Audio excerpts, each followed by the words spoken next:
Good morning, Chavirim. Likoutey Moharan Zayin Tinyana. We are in Ot Yud. We said yesterday, last few days, that the tzaddik is involved in helping every yid that wants to receive his help, and even those that don't want. He has different ways of getting to them. The way he helps you is by giving you that experiences. He can give you an experience which is called Menol Kol Haaretz Kevodo. If you're feeling very far, it's going to show you very close. If you're feeling very close, he's going to tell you Ma Chamita Ma Pishpashta. You already finished, you made it to the finish line. There's a lot of way left to go. This is called Klaliyut Ben V'Tamid, because in general the Ben is closer, we push him farther, and the student is further, we bring him closer. That's called Klaliyut Ben V'Tamid. Abba says when we do that, we're giving an otet. He said giving yira. When the tzaddik does that, it gives the yira to the person. He allows him to always be in awe of God, because the guy who's very far thinks that's no hope for him.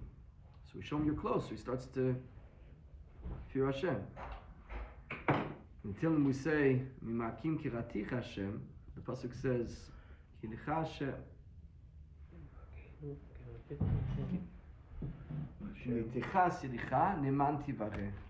Remember the pasuk? What does that mean?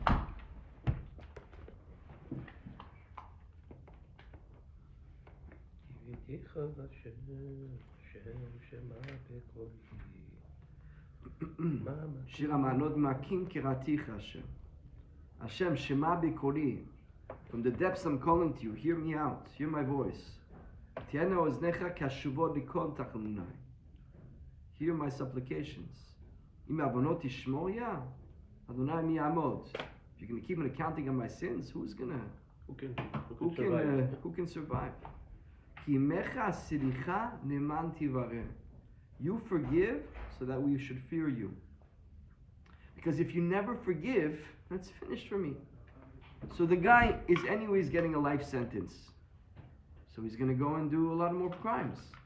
Because there's no chance for him. If we give you a pardon, so now you're not going to do another crime. Because you know you got a pardon. So I'm scared of doing another crime, because then who knows what's going to be from the other one. Hashem forgives us so that we'll fear him. Hashem shows us that we're close to him so that there's hope. Now I'm close. I don't want to do something to jeopardize that closeness. Hashem will show you, bring you close so that you won't give up. And the opposite. If we are too close, if you're too far, you're so far, you're such a big tzaddik, but really you have a long ways to go, so that I don't even know who I'm serving anymore. So once in a while, we're going to open the veil and show you the king. You're serving the king. You're close to him. Your score is adding up. You're going to have such a big reward at the end. Keep going, keep moving. We give you once in a while a reward. We give you a reward in Olam Hazeh sometimes. But it's not really that's not the real reward. What can we give you in this world? It's not enough. So what we do is we give you a little reward to give you a taste of the good that you're going to get in the future to make you keep moving. You give a kid a candy for learning. That's really his reward. His reward is Gan Eden.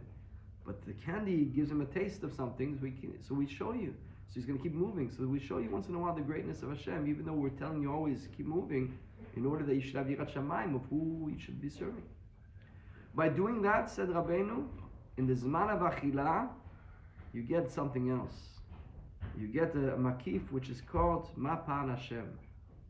And that translates into, so if you have this yira, so in the moment of eating, so you're going to get a makif which is called Mapan Kem. And Rabbeinu translated this into words by saying it's going to be in the time of eating that you will be experiencing a tremendous desire to God, kisufim, shtokikut, longings, desires, yearnings. B'rishum yediyah shelo yeda klan ma urutze. You're not going to know at all what you want. You just want God. That's in the time of eating. And then we said that this concept that you're getting is what Am Yisrael will be getting after 120 years, when they're going to get rewards for everything they've done. And they're going to continue to get those makifim in the next world that you can continue to get. And that makif is going to be higher than the angels, where the angels are going to ask you, Mapan Hashem. What did Hashem create? What did Hashem do? That's called ma. So you're going to be getting, in the time of eating, what's called ma.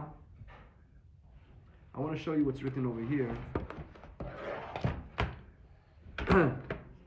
Ma, is it connected to Ma Urotze? Ma. Maybe. Lo יודע מה הוא רוצה. Ken. I like it. Yeah. Look what it says here concerning Avram Bernu. Avram Bernui. He's the grandson of Rabbeinu. Rabbeinu had a daughter. We're going to continue. Yeah, okay. Rabbeinu, just showing you something. Rabbeinu had a daughter, Adol. Adol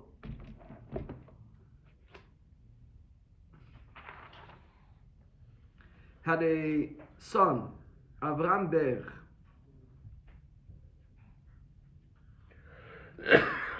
He was the son of Rabbi Yaakov Yosef Chatan Rabbeinu. Rabbi Yaakov Yosef was the son-in-law of Rabbeinu, and he was named after the Toldot Yaakov Yosef, the Talmid of the Baal Shem Tov, because he was a grandson from him, from his mother's side. So he has yichus from the Baal Shem Tov also. So again, Rabbeinu's daughter Adol is marrying Rabbi Yaakov Yosef. They have a son, Rabbi Avram Ber. Avram is the father of Yaakov Yosef, who was the Chatan of the Toldot. And he was Rabbi Avram Dov Chemnik. Chamelnik. So he was a big tzaddik. He was the son-in-law of the Toldot, who was the Talmid of Baal Shem. So Baal Shem Tov, the Toldot has a daughter that marries this Rabbi Avram. Rabbi Avram has Yaakov Yosef. This Yaakov Yosef marries Adol. And they have a child, his name is Avram Ber.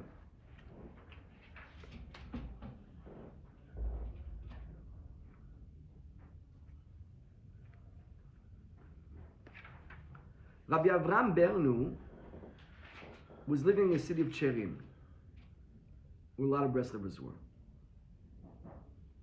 הוא היה חביב על כל יודעיו ומכיריו. Everybody loved him. ורבים מנכדי הבעל שם טוב היו נוהגים להתאכסן בביתו מדי פעם. The grandchildren of Baal Shem Tov, his cousins, would come visit him. Here it says, Rabbi Avram Sofer Sternhartz. So Rabbi Avram Sternhartz lived in Cherim. Gadad b'Cherim bebet skenu harav in Cherim. Because he lived in the house of his grandfather, the Rav of Cherim. So the Rav of Cherim has a daughter. The daughter marries a grandson of Rabbi Natan. The child born is Rabbi Avram Sternhartz, is the same name of Rabbi Natan. Rabbi Avram Sternhartz, his mother passes away, so he goes to live by his grandparents. His mother passes away, he can't live with the father. The father can't take care of him. He needs a family. So he went to live by the grandparents, who's the Rav of Cherim and his wife. So Avram Sternhartz is living in the house.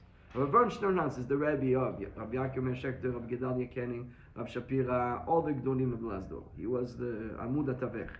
He made it out of Uman and came to Jerusalem when there was 30 Breslovers. So he was able to give her all the Mesorah to the next generation. There was a few, but he was one of the great ones that did it. He lived in the city of Cherin, where the grandson of Rabbeinu, Avram Ber, is living. מאחר שנתייהם בילדותו מאמו, מרה דבורה, בת הרב ז"ל, וסיפר שבילדותו, so Avram tells, he told the Levi Yitzchak Bender this story. So when he was young, Tzivan Rav, so the Rav of Cherin, who's the Talmid of Rabbi Natan, who's the grandson of Rabbi Aaron, who wrote the Parpot B'Chokhmah we're learning all the time. So he tells him to his grandson, "Shelo yelech lisod v'lechol klan bebet achirim." Back then, there was not a lot of food, and especially Bochrim, the people used to invite the Bochrim to eat. Anybody who invites you to eat, Shabbos, a weekday, don't go. I don't let you go to anybody's house. Af im yivakshu v'yazminu. Forget about you going. Even if they invite you, I don't let you go. רק אם רבי אברהם ברנו יזמינו לסעודה, אליו כן ילך בסוד.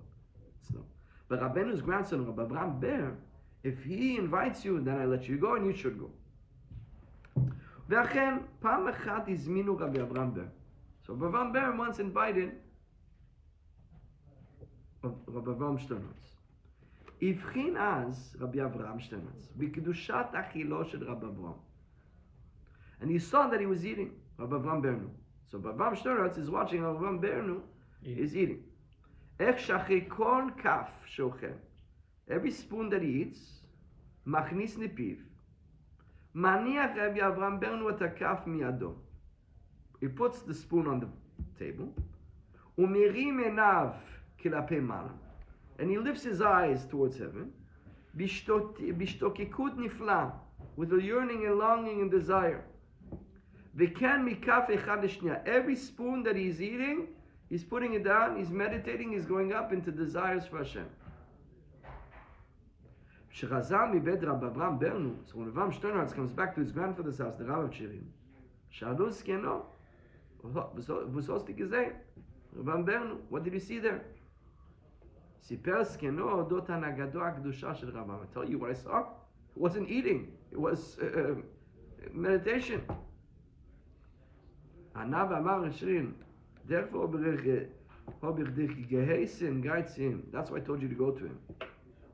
זוס תכלן לנביא זו מן דף אסן. You should learn how we eat. רבי אברהם שטרנץ אז היה ילד כבן 7 שנים, 9 שנים. He was 9 years old. I wanted you to learn how we eat.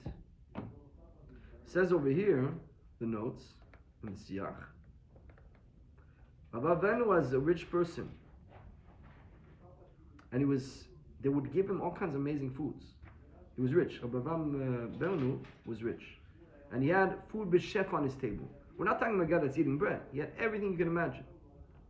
But he was kovesh his ta'ava. Even though everything's there, that's not why he's eating. And he says, Rabbi Yitzchak Bender, anybody can try this. Don't copy, just do on your level. How should we do it?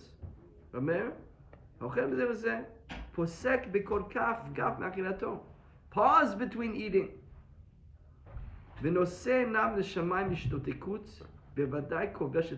This is really holding back from the fire of the animal that wants to devour the food. And this is a wonderful way of eating. Of course, who can understand what Rabbeinu is saying here? And who can be on that level? Do you know this level that you're going to be now in the middle of eating? But try it for yourself. It's very hard. Try, but you don't have to get the result. But do the action that can get you to the result, and you will get some percentage of the result. That means next time do an exercise. I'm thinking to myself, we understand the importance of prayer. We understand the importance of Vidbodedut. We understand saying Tilim. We understand Shachit, Mincha, Avit, the Amidah, the meditation that you can go into, Shemot Hashem. You can mikaben on yourself 4 midot beidin. We understand learning the Torah, learning Mefarshim, learning Chassidut. That's why Hashem gave us this world. But tell me, why did Hashem give us the obligation and the need and the bodily desire and that without it we can't survive, of eating so much? Eating in the morning, eating after night, eating in the evening. Seudot Shabbat, Seudot. You might have thought that give us to eat once a week, once a year. Who created this system in us? Who created the system that my body needs to be fed all the time? Well, the simple answer is we always want to give you that realization, understanding that you're dependent on Him. So Hashem gives us so many needs and so many things that are vital for our survival, and one of them is eating. If you don't eat, the person will pass away. So we want to give you that always to be a little bit humbled and a little bit in gratitude of what you've been given, and always not to forget how much you're dependent on Hashem. A person can think that he's Superman. A person can think he's invincible. How much we can do today. And if a person doesn't eat in one fast day, for one fast day goes by, how does he feel at the end of the fast day? Can't even function anymore. One day of fasting can't function. You don't eat that by the end of the day. Maybe some people can do 2 days. I once met a person who did 2 days of fasting. He was so mad at everybody. He was because on everybody. Oh yeah, you can't function. He couldn't speak to anybody. He got mad at everybody. He told me, you lost your fast. The fasting, if you get mad on the fast, you lost the fast. So we can't even go a day or two without eating. Why? To show you, be a little humble. Without a little cracker, without a coffee, without some water, you can't even survive a few days. Don't get too haughty. That's one shot, for sure. But what if I tell you that there's an avoid in the eating that surpasses all the other abodot? It's the avodah v'ishtokikut and kisufim. And we're so not used to this, because everything that the goyim want to teach us is about our personal satisfaction and gratification. Eat. Fast food. You know that Rabbeinu said, even on the table, saying this food, wanting this food and this food, it's tavat achila. To say, pass me the thing, is tavat achila.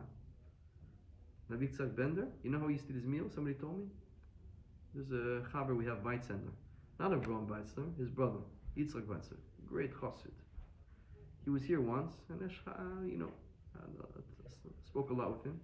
And he told me that he used to be in the house of Rabbi Yitzhak Bender. His father was a Talmud of Rav Shtorhartz, Talmid Muvhak. And when Rav passed away, he went to Levi Yitzhak. And by Levi Yitzhak, he was there, and I think he used to sweep the floor and clean his house and help him out. He was a bacher. And he's saying, when he used to eat, since Rabbeinu said that choosing one food over another food is tavat achila, the way he used to eat his plate is to eat it from this side to this side. You have potato over here, and you have fish over here, and you have some good borekas over here.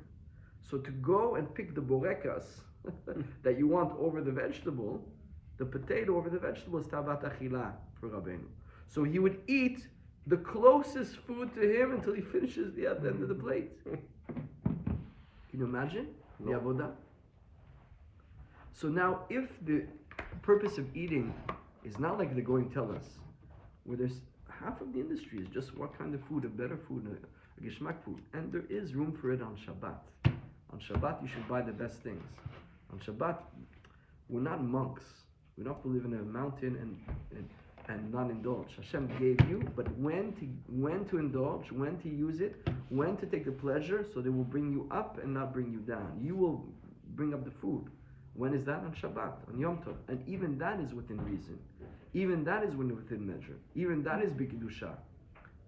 A person can be menuvad b'rshut Torah for the Torah. The Torah said to eat good on Shabbos, so he's eating like a glutton on Shabbos. No.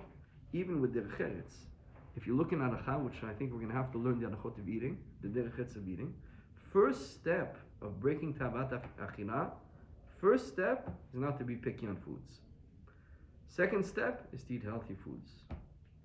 Because if you're eating healthy, if you just eat junk foods, that's the opposite. It's not good for your body, so you're only doing it for the taste. That's the opposite of holiness in eating. Doesn't matter what you have. Eat. Literally everything today is junk food. Everything. Any cracker you buy in a supermarket is canola oil and everything, which is proven to cause cancer and this and that. There's nothing healthy in our system. So you can buy fruits and vegetables. Even then, bigger vegetable. Yeah, I'm just saying, you don't have the food purity that they I'm did. saying a person who eats normally, his wife makes him rice, eats a vegetable, eats a piece of fish. This is normal foods.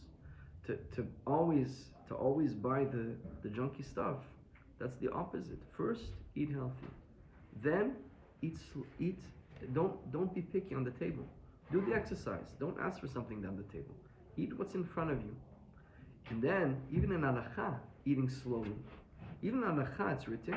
In Halakha, Mishnah Berurah, we're going to see it. When you're chewing and you're eating, you should be putting down the fork between bites. And you can eat a lot less like that. Do you know that the person, the time that it takes to register the feeling of fullness in your mind is about 20 minutes after you finished eating. So we don't need to eat as much as we're eating. You can eat small amounts and you actually be better off. You'll have more energy. Overeating, even Rabbeinu says, and somebody told me this week, that overeating is what causes the body to be tired. Because the body is working so much to process all things. If you eat less food, you'll actually have much more energy. So the eating is not a waste of time. The Breslov used to say, Chazal say, Bitula shel Torah, zoi kiyuma. Bittul of Torah is the kiyum of Torah. What's the simple pshat? Go work, it's bittul Torah, because through that you're going to be able to do Torah.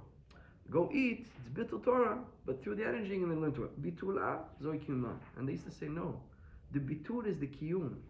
The way you eat is the application of what you learned. Some tzaddikim would say that some people eat to pray, and some pray to eat. They pray to be able to have the purity to be able to eat. And that means that if we're going to be coming close to Rabbeinu, we're going to have to work on the tavot also. And the main tavat to start working on, the Rashi Kol Tavot, is tavat achila. Because if a person withholds from indulging in food, it's always going to be the first thing that he has a taiva for, and the other things will not interest him. It's easy to withhold the other tavot when you didn't give into that one. What happens is when you give into one tava, you start thinking about the second. When you give into the second, you start thinking about the third. But if you're always kovesh tavato on the first one, so you're not thinking about the second one. I'll explain. On a fast day, is a guy thinking about making millions of dollars? He has tava for money. He's thinking about eating a soup. He's thinking about just wants to eat. That's all he has in mind. Maybe some people are also thinking, but in general, what's the first thing you want? So if you always are in check with the eating, so it's easier to keep other things in check and not fall into them. Just in time to close it. Stop here. They'll hint to you. I came back.